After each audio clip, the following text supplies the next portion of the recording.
Ingat ya Yusuf, PR kamu cuma satu, harus semangat. Udah itu aja. Oke? Dan fokus. Yusuf ini dari Aceh Tamiang, usianya 9 tahun dan hafalan sudah 30 juz Al-Quran. Dan Yusuf ini lahir dan besar di Mesir dan di Indonesia baru beberapa bulan ini saja. Fokus Yusuf ya. Oke Yusuf, silakan buka maskernya.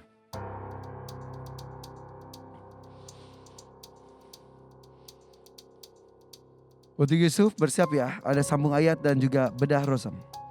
Dan kita nanti akan terhubung dengan Syekh Abdul Karim Al-Maki dari Malaysia. Yusuf sudah siap? Insya Allah siap. Insya Allah Yusuf sudah siap.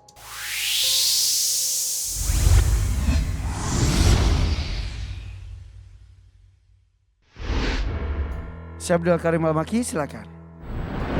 A'udzu billahi minasy syaithanir rajim. Hikmatun balighatun fama tughnin nuzur. Bacakan ayat setelahnya. A'udzu billahi minasy syaithanir rajim. Bismillahirrahmanirrahim. Fatawalla anhum yawma yad'ud da'i ila syai'in nukur. Bedah rasm dari ayat tersebut. Huruf fa, ta, waw, lam tasdid, ain, nun, ha, mim, ya, waw, mim, ya, dal, ain, al, da, alif, ain, alif, hamzah, hamzah, lam, alif layyinah, shin, ya, hamzah, nun, kaf, ra.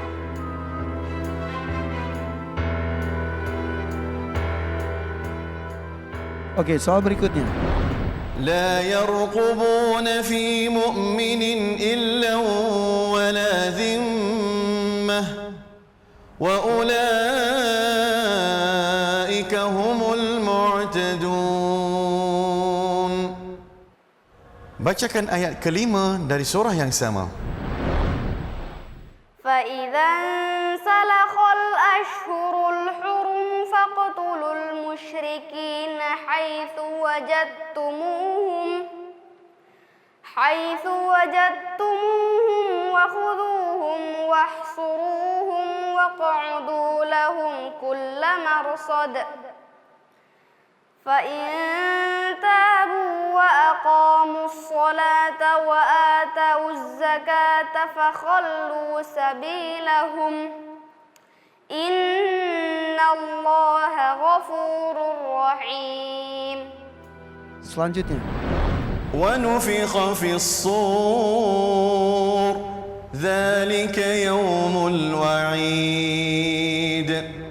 Bacakan ayat setelahnya. وجاءت كل نفس معها سائق وشهيد. Bedah rasm dari ayat tersebut.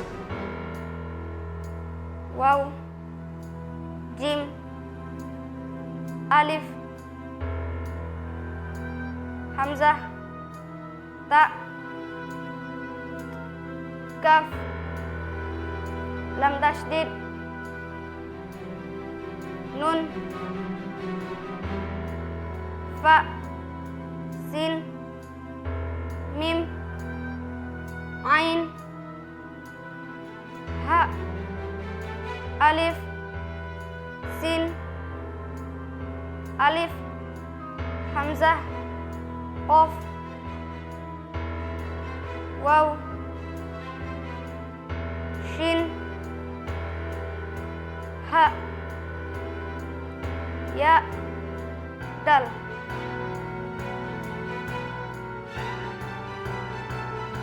Soal sudah habis.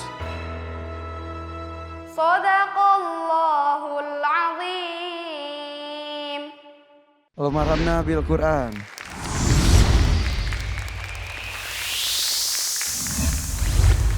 Boleh tepuk tangan untuk Yusuf, peserta pertama kita hari ini. Pakai lagi maskernya. Ada 3 soal masing-masing peserta. Kita akan cek satu demi satu. Kita mulai. Kanabila silakan. Baik, bismillahirrahmanirrahim. Untuk Yusuf, Masya Allah penampilan hari ini menurut Kanabila bagus tapi agak kurang semangat ya. Jadi ada beberapa huruf yang tidak jelas. Kita ke soal yang pertama dulu. Ya. Di kalimat anhum, tadi huruf nunnya ada sedikit getaran. Coba Kanabila pengen dengar Yusuf membaca fatawalla anhum. Fatawalla anhum. Ya, anhum, jangan anahum ya, karena huruf nun di sini sukun bukan termasuk huruf qalqalah, maka kita bacanya nggak boleh enggak, tapi anhum ya. Di ayat yang sama ada bedah rasam. Bedah rasam ini coba Kak Nabila pengen mendengar penjelasan Yusuf di ila. Bedah rasamnya di kalimat ila. Hamzah, lam, alif layyinah. Ya, tadi ragu ya, alif apa hamzah gitu. Ya, baik, berarti di situ ada keraguan. Nah, memang Kak Irfan kalau kita melihat rosem ini ya seperti yang sudah disampaikan oleh Kak Irfan di awal, yaitu rosem itu apa? Jadi memang menulis al-mushaf itu atau mungkin yang sangat terkenal sekarang ini adalah rosem Utsmani. Apakah Utsman yang menulisnya atau tidak? Yang menulisnya adalah para sahabat radhiyallahu alaihim ketika Rasulullah sallallahu alaihi wasallam membacakan ayat-ayat Al-Qur'an, dan mereka ada beberapa sahabat yang istimewa yang mereka diberi juluk adalah kutabul wahyi. Mereka adalah yang menulis Al-Qur'an. Nah, kalau kita lihat mungkin Kanabila akan sedikit menulis ya. Rosem Utsmani itu apa ya? Ya, misalnya saya nulis ayat pertama di surat An-Nasr ya, idza jaa. Jelas tidak? Ya. Jadi bentuk ini adalah namanya Rosem Utsmani, di mana ketika para sahabat radhiyallahu alaihim ketika menulis di masa Rasulullah, menulisnya seperti ini, tanpa ada titik, tanpa ada harakat sama sekali. Jadi kenapa tidak ada saat itu tidak ada titik? Apakah sahabat tidak bisa membaca? Mereka bisa membacanya karena itu sudah menjadi saliqah mereka. Mereka sudah tahu, misalnya kalau kita bahasa Indonesia, kalau A ketemu B sudah pasti bacanya A bukan ib, kan seperti itu. Jadi mereka sudah tahu, oh ini artinya idza, ini jaa, ini nasru. Nah, untuk membedakan da dan za, nah itu nanti ketika masa perluasan Islam, ketika sudah banyak orang yang tidak berbahasa Arab ingin membaca Al-Quran, mereka bingung, lah ini gimana kita membaca bahasa Arab. Nah, untuk di masa Ali bin Abi Thalib,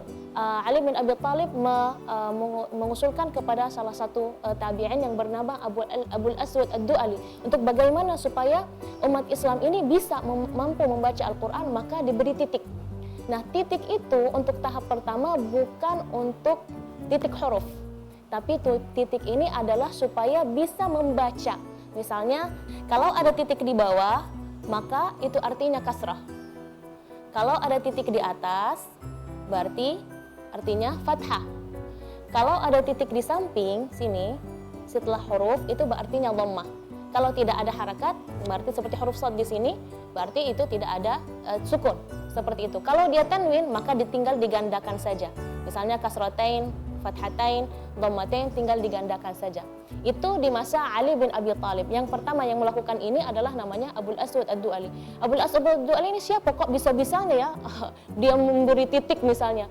Beliau adalah ulama yang luar biasa, keilmuannya sudah tidak ragukan lagi, hafalan Al-Qur'annya, ilmu fikihnya, hadisnya, bahkan menguasai bahasa Arab dan lain sebagainya. Maka beliaulah yang disarankan oleh Ali bin Abi Thalib, atau Ali bin Abi Thalib menunjukkan kepada beliau untuk memberi bagaimana supaya umat Islam ini mampu. di masa Uthman bin Affan, ketika Uthman bin Affan menjadi seorang khalifah, makin banyak umat Islam, makin banyak lagi orang-orang yang tidak masuk Islam dari yang golongan tidak bisa berbahasa Arab. Maka Uthman bin Affan mengatakan kepada sahabat-sahabat yang ke masing-masing kota tersebut untuk untuk kumpulkan semua mushaf-mushaf mereka untuk dihanguskan. Kenapa? Nah, beliau ada kebijakan, dan itu pasti setelah musyawarah dengan para sahabat yang lain, untuk nuskhah atau tulisan yang mu'tamad atau yang sudah dibakukan seperti yang sudah disampaikan oleh Kak Irfan, itu dari mushafnya Siti Hafsah. Sayyidina Uthman mengatakan kepada Siti Hafsah, "Arsili lana ya Hafsah mushafaki," supaya kami bisa menukil, karena kan nggak ada belum ada percetakan. Maka dinukil, dibuat beberapa naskah, ada yang bilang 5, ada yang bilang 6, ada yang bilang 8, itu dikirim ke masing-masing tempat. Ada yang dikirim ke Irak, ada yang kirim ke Syam, ada yang kirim ke Mesir, ada yang kirim di Madinah, ada dikirim ke Mekah, ada pun yang menjadi pegangan Uthman bin Affan sendiri. Jadi itu awal pertamanya, maka kenapa itu menjadi Rasm Uthmani. Oh, sampai sekarang akhirnya. Nah, di masa dinasti ya, di dinasti Umawi ya, itu kan makin banyak lagi orang-orang yang tidak berbahasa Arab masuk Islam. Nah, dari situ ada panduan juga atau arahan dari pemerintah yang bernama Abdul Malik bin Marwan, memerintahkan gubernur Irak saat itu yang bernama Al-Hajjaj bin Yusuf untuk supaya gimana nih, masih banyak yang tidak paham. Boleh dikasih sini? Perlihatkan misalnya nih, ini dal misalnya, ini kan tadi kita bahas tentang titiknya ya. Nah, ini apa ha, jim, kha, bingung ya kan. Nah, maka di masa Al-Hajjaj bin Yusuf Al-Thaqafilah, di situ harakat menjadi lebih berkembang lagi ya seperti kita tahu sekarang, misalnya nih kalau kita kasih titik di sini menjadi huruf jim, ya. Maka bingung juga lah, ini jim dikasih titik, ini hamzah dikasih titik, maka bingung. Nah, maka berkembang lagi yang tadinya titik menjadi buat harakat, yaitu misalnya seperti di sini titik, misalnya di sini kan waw fathah, wal fathah, maka di sini menjadi wa gitu, fathah dipanjangkan.